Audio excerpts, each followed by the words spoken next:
ایک اور ہمارے ساتھ ملک کے مایہ ناز ہونہار ملک پہ جان دینے کا عزم رکھنے والے میجر شیخ ندیم صاحب دفاعی تجزیہ نگار موجود ہیں، اور آپ نے گزشتہ دنوں آپ کو مختلف چینلز پہ دیکھا ہوگا، اور اب تک سینکڑوں پروگرام پاکستان کی بقا، ترقی، جنگی اعتبار سے، مسلح افواج کے اعتبار سے کر چکے ہیں۔ جناب میجر شیخ ندیم صاحب کو میں اسٹوڈیو میں خوش آمدید کہوں گا۔ السلام علیکم ورحمۃ اللہ۔ وعلیکم بہت السلام، بہت شکریہ شکریہ آپ سر نے کہ بلایا۔ 21 brunch time with doctor Fahim میں آنے کے لیے سنتے ہیں۔ سوال یہ ہے کہ کیا ایک سوال یہ بھی اٹھ رہا ہے کہ جب بھی پاکستان ترقی کی راہ پہ گامزن ہوتا نظر آتا ہے تو ہمارے پڑوسی ملک کو اور ایک دو جو زبردستی کے ہمارے مائی باپ بننا چاہتے ہیں تو ان کو تکلیف نظر آتی ہے کہ پاکستان خدا نہ خواستہ ان کی نظر میں کہیں مضبوط نہ ہو جائے تو پھر تو ہم تو سپر پاور گئے۔ کیا اس میں کچھ حقیقت ہے؟ باقی آپ کے کیا خیالات ہیں اس کا اظہار کیجیے گا۔ دیکھیں، ویسے تو میرے بھائی نے کافی اس پہ تبصرہ کر دیا ہے، لیکن آپ کا جو سوال ہے اسپیسیفکلی میں اس کو ایڈریس کروں گا۔ اس میں آپ نے بات کی، پہلی بات تو یہ کہ پاکستان الحمدللہ جس چیز سے یہ ڈرتے ہیں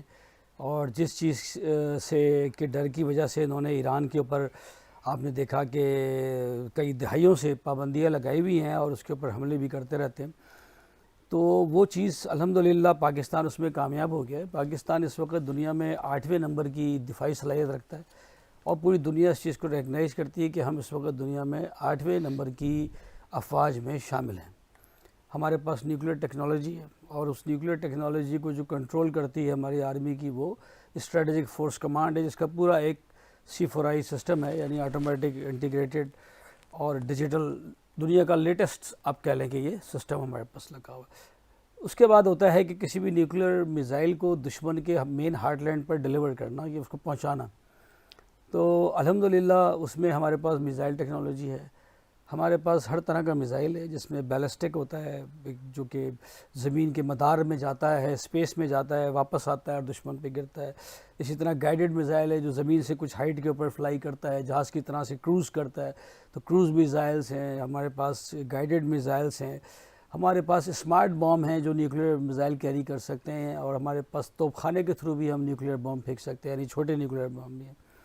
تو الحمدللہ وہ چیز تو ہم اچیو کر چکے ہیں جس کا ڈر آپ بتا رہے ہیں کہ ان کو ہوگا اور یہ ہوگا۔ ہاں، یہ ضرور ہے کہ جیسا آپ نے ایک بات کی اور بھائی نے بھی بات کی کہ بہار میں الیکشن ہو رہا ہے، وہ it can be one of the factor.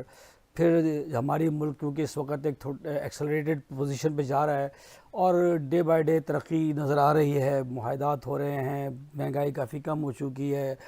IMF بھی راضی ہے، چیزیں quite settled down, sale seems to be very easy, but اس ٹائم پر اس طرح کا شوشہ چھوڑنا تو یہ بھی ایک وجہ ہو سکتی ہے۔ دوسری بات یہ ہے کہ یہ جس طرح سے بھائی نے بتایا کہ یہ ان کا انڈیا کا سب سے بڑا اپنا سیکیورٹی فیلئر ہے، یہ ان کا اپنا انٹیلیجنس فیلئر ہے۔ ایک جگہ جو پلگام ہے وہ سری نگر سے تقریباً 50 کلومیٹر دور ہے، آپ کے لائن آف کنٹرول سے 350 250 اس طرح سے کلومیٹر دور ہے، 250 سے 300، اور کیونکہ یہ صرف پلگام میں ہی نہیں ہے بلکہ پلگام سے آگے ایک جگہ ہے جو پہاڑی ایک ماؤنٹینس ایریا ہے اور اس کی ہائٹ کے اوپر یہ جگہ ہے، وہاں پر یہ انسیڈنٹ ہوا ہے۔ پاکستان نے کھل کر اس انسیڈنٹ کو کنڈیم کیا ہے، اس کی مذمت کی ہے، اس کو ایک دہشت گردانہ کارروائی قرار دی ہے۔ گورنمنٹ لیول پر ہم نے یہ سٹینڈ لیا ہے، اس کے باوجود انڈیا نے ہم پر الزام لگایا ہے اور اس نے بہت سارے ایکشنز ہم پر سینکشنز کی صورت میں اس نے لگائے، جب سے طاس معاہدہ معطل کر دیا، ایمبیسڈرز اور ان سب کو واپس بھیج دیا، لوگوں کو بھیج دیا، ویزے کینسل کر دیے، اینڈ اس کے بعد ریسیپروکل کاؤنٹر میجرز پاکستان نے بھی کیے۔ الحمدللہ ہم نے بھی اپنی ایئر اسپیس بند کر دی ان کے اوپر، ان کے بھی اسی طرح سے ایمبیسیز کو جو ہے وہ ایک ڈپلومیٹک طریقے سے واپس ہم نے بھیج دیا اور ویزے ہم نے کینسل کر دی۔ تو یہ سارا ایک سینیریو تو بن گیا ہے اور یہ ایک جنگ کی طرف جاتا ہوا دکھائی دیتا ہے۔ لیکن آپ کے پروگرام کے توسط سے میں، کیونکہ کارگل جنگ بھی لڑ چکا ہوں اور میں نے کارگل جنگ میں جو مین ٹائیگر ہل تھی اس کے لیفٹ فلینک کے اوپر میں تھا، ٹائیگر ہل کے اوپر میرے یونٹ افسر تھے میجر ارشد ہاشم، وہ شہید ہوئے، اور ہم دونوں کے اوپر زیادہ اٹیکس آئے اس دوران جو ہم نے الحمدللہ فیس کیے۔ تو ہمیں ایک آئیڈیا ہے ان کی فوج کا کہ جیسے مسلمانوں کا ہے کہ بھائی نے بتایا کہ شہادت ہے مطلوب مقصود مومن، نہ مال غنیمت نہ کشور کشائی۔ تو یہ ہمارے ہاں تو ویسے ہی ایک جذبہ، دینی جذبہ کے طور پر اللہ کی راہ میں شہادت کا جذبہ آلریڈی موجود ہے،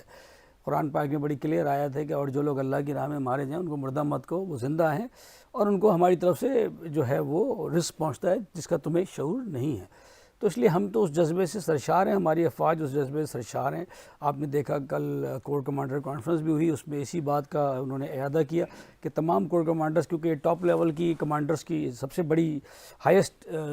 کانفرنس ہوتی ہے، اس میں سب نے اپنے اپنی پریپیئرڈنس کے بارے میں بتا دیا کہ جی we are prepared, we are ready. آپ کو اور یونٹ آف کمانڈ کیونکہ چیف کے پاس ہوتی ہے تو they have assured the chief of army staff کہ ہم سب ریڈی ہیں، آپ کو کسی چیز کی فکر کرنے کی ضرورت نہیں، اور اگر انہوں نے انچ بھی ہمارے اوپر کوئی اٹیک کرنے کی کوشش کی تو ہم اس کو منہ توڑ جواب دیں گے۔ تو ایک بات تو یہ کلیئر ہو چکی ہے کہ انڈیا حملہ نہیں کر سکتا، کیونکہ زمینی حملہ امریکہ بھی پاکستان پر نہیں کر سکتا۔ سرجیکل اسٹرائک ہو سکتی ہے کہ انڈیا کے جہاز سپر سونک ہیں، میک ہیں، پاکستان کے بھی ہیں، وہ تو ایک سائڈ سے وہ بارڈر سے داخل ہو اور 2 منٹ فلائی کرتے ہوئے پاکستان پہ اور کسی جنگل میں بم گرا کے تو واپس بھاگ جائیں اور ان کی تصویریں لے لیں، ٹھیک ہے، کیونکہ وہ پکچرز میں تو آپ کو پتہ نہیں چل رہا ہوتا کہ وہ کیا ہے، کیونکہ دھوئیں کے بادل اٹھ رہے ہوتے ہیں، تو کسی بھی ایریا کو یہ شو کر سکتے ہیں۔ لاسٹ ٹائم بھی انہوں نے 2 کوے اور 2 درخت تباہ کیے تھے اور پریٹینڈ کیا کہ جی ہم نے ایسا کر دیا بالا کوٹ میں۔ تو الحمدللہ ایئرپورٹ آپ کے تمام سیکیور ہیں، تو اس لیے ایسی کوئی انڈیا کی طرف سے مطمئن ہو جائیں کہ کوئی جنگ نہیں ہوگی، یہ صرف گیدڑ بھبکی ہے۔ پاکستان آرمی پھر بھی تیار ہے، پریپیئرڈ ہے، کیونکہ وہ ہمارا پروفیشن ہے، ہمارا کام ہے، اور اس موقع کو استعمال کرتے ہوئے آرمی اور زیادہ اپنی ان تمام ویکنیسز کو دیکھ رہی ہے۔ آج آپ نے دیکھا کہ ہم نے عبدالی میزائل بھی فائر کیا، الحمدللہ 450 کلومیٹر کا یہ میزائل ہے اور یہ نیوکلیئر وار ہیڈ کیری کر سکتا ہے، تو 450 کلومیٹر انڈیا کے لیے کافی ہے۔ ویسے تو ہمارے پاس 2700 کلومیٹر تک بھی میزائل ہیں، شاہین ہیں، غوری ہیں، اور ہمارے پاس MIRV ٹیکنالوجی ہے کہ آپ ایک میزائل جو ہے جسے ابابیل کہتے ہیں، اس میں سے ایک میزائل میں سے کئی میزائل نکل آتے ہیں، تو ان کا جو ایئر ڈیفنس سسٹم ہے اس کو کنفیوز کرتے ہیں اور وہ اس کو روک نہیں سکتا۔ تو الحمدللہ کسی ڈر خوف کی بات نہیں ہے، اور انڈیا اس طرح سے کرے گا اور اس کی کوشش ہوتی ہے، لیکن اس کا اپنا نقصان ہوگا انشاءاللہ تعالیٰ۔ اس کی وجہ یہ ہے کہ وہاں پہ اب ہنگامے شروع ہو گئے ہیں، کشمیر کے اندر لوگوں کو یہ جا کر انہوں نے ان کی جو سیکورٹی فورسز ہیں ان کے گھر بم سے تباہ کر رہی ہیں، ان لوگوں کو پابند سلاسل کیا ہوا ہے، لوگ ڈرے ہوئے ہیں، پورے اس وقت مقبوضہ کشمیر میں لوگ ڈرے ہوئے ہیں، ایک خوف کی کیفیت ہے کہ بھئی کس کے گھر میں گھس جائیں گے، کیونکہ وہ بہت اسٹرکٹ قسم کا سرچ آپریشن وہاں پہ شروع کیا ہوا ہے انہوں نے۔ تو اس طرح سے مسلمانوں میں بہت زیادہ ایک وہاں پہ خوف ہے انڈیا کے اندر، اور یہ خوف انشاءاللہ تعالیٰ ایک دن آپ دیکھیں گے کہ انڈیا کو جو ہے لے ڈوبے گا، یہ اس طرح سے جو اقلیتوں کے ساتھ یہ چیزیں کر رہے ہیں۔ جزاک اللہ، بہت شکریہ، بہت ہی اہم ٹیکنیکل ایشوز پر بات کی جناب۔ میں تو کہوں گا یہ غازی ہیں، کارگل کے غازی میجر شیخ ندیم صاحب۔ مختصر سا کوئی ایک ایسا واقعہ بتا دیں کہ واقعہ ہوں کارگل کے اندر ہمارے پڑوسی ملک کے مجاہد۔ دیکھیے وہاں پہ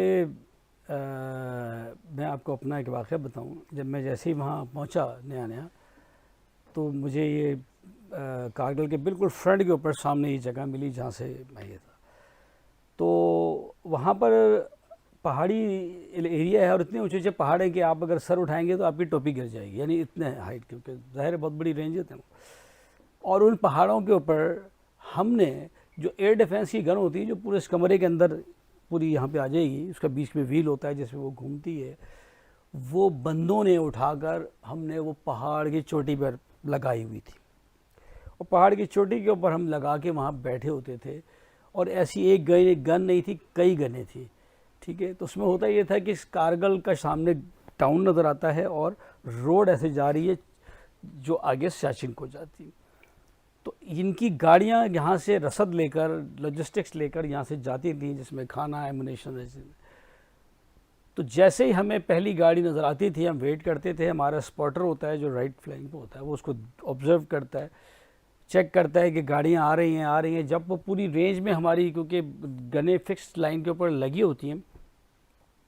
اس کی ایک ایک بلٹ جو ہوتی ہے ایئر ڈیفنس گن کی، جس کو ہم گراؤنڈ رول پہ یوز کر رہے تھے، تقریباً 1 فٹ کی ہوتی ہے، تو اسٹیل پیئرسنگ ہے، وہ کسی بھی چیز میں سے گھس جاتی ہے، وہ ٹینک کے اندر بھی گھس جاتی ہے۔ تو جب وہ گاڑیاں آتی تھیں انہیں پتہ ہوتا تھا اس سے بہت پہلے فورس، ان کی جو آرٹلری ہے توپ خانہ، وہ ہم پر بہت زیادہ فائر کرتا تھا، تو ہمیں پتہ چل جاتا تھا کہ اب گاڑیاں آنے والی ہیں، کیونکہ وہ ہمیں ڈگ ڈاؤن کرتے تھے کہ اتنی زیادہ شیلنگ کرتے تھے کہ ہم نیچے دب جائیں، اور دھواں اسموک کے وہ کرٹین بناتے تھے، اور ان کرٹین کے پیچھے سے وہ گاڑیوں کو لے جانے کی کوشش کرتے تھے۔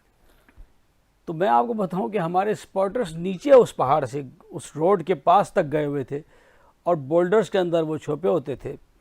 اور وہاں سے وہ ہمیں آئیڈینٹیفائی کرتے تھے گریڈ ریفرنس اور ٹارگٹ. اتنا زیادہ شیلنگ ہوتی تھی اور ہم اوپن میں ہوتے تھے. یہ حالت تھی کہ جیسے آپ سمجھیں کہ زمین پر بڑے بڑے بولڈرز پڑے ہوئے پتھر، انہی کے نیچے چھپ کر ہم نے جان بچانی ہوتی تھی. تو ان کے نیچے ہم چھپتے بھی تھے اور انتظار میں ہوتے تھے کہ ان کی گاڑیاں بھی آئیں. تو آپ یقین کریں کہ اس ساری بمباری اور کے باوجود توپ خانے کی، اور جہاز بھی ان کے اس ٹائم پہ آئے ہوئے ہوتے تھے کور دینے کے لیے. تو اس ٹائم پر آپ اندازہ لگا سکتے ہیں کہ جیسے یہ گاڑیاں، لیکن الحمدللہ ہمارے اسپاٹر اس جگہوں پر بھی بیٹھے ہوتے تھے جہاں ہر طرف پتھر جو ہے اڑ رہے ہوتے تھے. وہ ہمیں ایک ایک گاڑی انڈیکیٹ کراتے تھے، اور جب وہ گاڑی پورے ٹارگٹ میں آ جاتی تھی تو میرے پاس آخری کال آتی تھی کہ سر ناؤ جو ہے please take over and decide and give decision to fire. تو پھر میں دیکھتا تھا سچویشن دیکھ کے، تو میں کہتا تھا ٹھیک ہے بھائی، اس کے بعد فائر. اب فائر کے لیے آپ کو اٹھنا پڑتا ہے، یو کی ناٹ سٹ اور بیٹھ، آپ کو گن پہ آنا پڑتا ہے، چیزوں پہ آنا پڑتا ہے، آبزرو کرنا پڑتا ہے. ٹھیک ہے، پھر کمانڈ کے لیے بھی آفیسر کو آگے آنا. تو الحمدللہ اس وقت ہم نے یہ سارا کیا. تو اس وقت جب ہم فائر، جیسے ہی ہمارا پہلا فائر کھولتا تھا تو لٹرلی ہم نے دیکھا ہے کہ جو یہ بفورس بھی جو ہوتی تھی، یہ پہلے اگر ہماری طرف فائر کر رہے ہوتے تھے ایکیوریٹ لائن پہ آ رہا ہوتا تھا، ہمیں نظر آ رہا تھا کرٹین بن رہا ہے، وہ فائر دائیں بائیں ہو جاتا تھا ان کا. وہ خود اپنی گنیں چھوڑ چھوڑ کے بھاگ رہے ہوتے تھے، کیونکہ ہماری وہ ایئر ڈیفینس کی، کیونکہ بلٹ ہے وہ بہت دور تک جاتی ہے، کیونکہ آپ نے دیکھا جہاز کتنی ہائٹ پر ہوتا ہے تو وہ تو پورے ٹاؤن تک جاری ہوتی تھی. تو لٹرلی یہ حالت ہوتی تھی، یہی حالت ان کی گاڑیوں کی ہوتی تھی کہ ہمارے تو جو بعد میں ہٹ ہونا ہے وہ پہلے آپس میں ہٹ ہونا شروع ہو جاتی تھی. تو جب وہ دھواں ختم ہوتا تھا ہم دیکھتے تھے وہاں پہ جو یہ پورا یہ انبار لگا ہوتا تھا یہ گاڑیوں کا، اور وہ جو وہاں پہ، تو آپ لٹرلی یہی سمجھیں کہ وہ اپنی پتلونیں چھوڑ کے اس وقت تک بھاگ جاتے تھے. حالانکہ اگر وہ پھر بھی کوشش کرتے تو کچھ گاڑیاں نکل سکتی تھی، لیکن پہلی گاڑی ہی نہیں نکل پاتی. اصل میں بات یہ ہے کہ جنگ سے پہلے کا ایک مرحلہ ہوتا ہے جی ہمت، طاقت اور برداشت کا. بلکہ میں یہ سوال لے کے جاؤں گا، ہمارے غازی صاحب بیٹھے ہوئے ہیں یہاں پر، کہ دوران جنگی صورتحال آرمی چیف کا تبدیل کرنا یہ ایک مناسب عمل تھا؟ نہیں، دیکھیں یہ تو بالکل نامناسب عمل ہوتا ہے، کیونکہ اس وقت سارے پلان آپ کے فائنلائز ہو چکے ہوتے ہیں. آپ کی ساری اپریسیشنز، آپ کی ساری کوانٹیجنسیز، آپریشنل پریپیئرڈنس، ہر چیز بالکل فائنل ہو چکی ہوتی ہے. اس ٹائم کے اوپر ایسی کوئی بھی چیز کرنا بہت زیادہ خطرناک ہوتی ہے، کیونکہ اس میں lack of knowledge, lack of information, اور پورا وار تھیٹر کو وہ ایک ساتھ ایک دم سے کم ٹائم کے اندر گریسپ کرنے کی کوشش کرنا بہت نقصان دہ ہوتا ہے. تو ایسا تو نہیں ہونا چاہیے. دوسری بات وہ یہ ہے کہ انڈیا کو یہ سمجھ لینا چاہیے کہ دیکھیں پاکستان کوئی چھوٹا موٹا ملک نہیں ہے. الحمدللہ جیسے میں نے کہا 7ویں 8ویں نمبر پہ کھڑا ہے. جرمنی بھی میزائل ٹیکنالوجی نہیں بنا سکتا، تو پاکستان کے پاس میزائل ٹیکنالوجی ہے اس وقت. اور الحمدللہ ہمیں اگر انہوں نے چھیڑنے کی کوشش کی تو میں سمجھتا ہوں کہ دنیا سے وہ جس چیز کی وجہ سے ایک اکھنڈ بھارت اور وہ RSS جس کو وہ ریپرزینٹ کرتے ہیں، وہ پورا دنیا سے یہ آپ سمجھ لیں کہ یہ پورا مذہب ہی ختم ہو جائے گا. پاکستان کے اوپر کوئی ہوتا ہے تو الحمدللہ انشاءاللہ کوئی فرق نہیں پڑے گا، لیکن وہ دنیا سے ہمیشہ کے لیے نیست و نابود ہو جائیں گے. ان کو اس چیز کو سمجھنا چاہیے. اور اس ریجن میں رہتے ہوئے اس کا مسئلہ یہ ہے کہ اس کو نفرت ہے مسلمانوں سے، اور اس مسلمانوں کی نفرت کی وجہ سے وہ پاکستان سے نفرت کرتے ہیں. اس وقت جو بھی گورنمنٹ میں، جیسے اجیت دیول صاحب کا انہوں نے ذکر کیا، اور بھی جتنے ہیں، یہ امیت شاہ وغیرہ، یہ سارے یہ RSS کے غنڈے تھے بیسیکلی، جو جیسے انہوں نے کہا یہاں پہ بھی یہ کارروائی کر کے جا چکے ہیں. تو یہ سارے وہ لوگ تھے، یہ سب اس وقت جمع ہوئے ہیں. اور الحمدللہ اگر انہوں نے ایسی کوئی کوشش کی تو ان کو مکی کھانی پڑے گی، اور پاکستان انشاءاللہ تعالیٰ ان کو چھوڑے گا نہیں.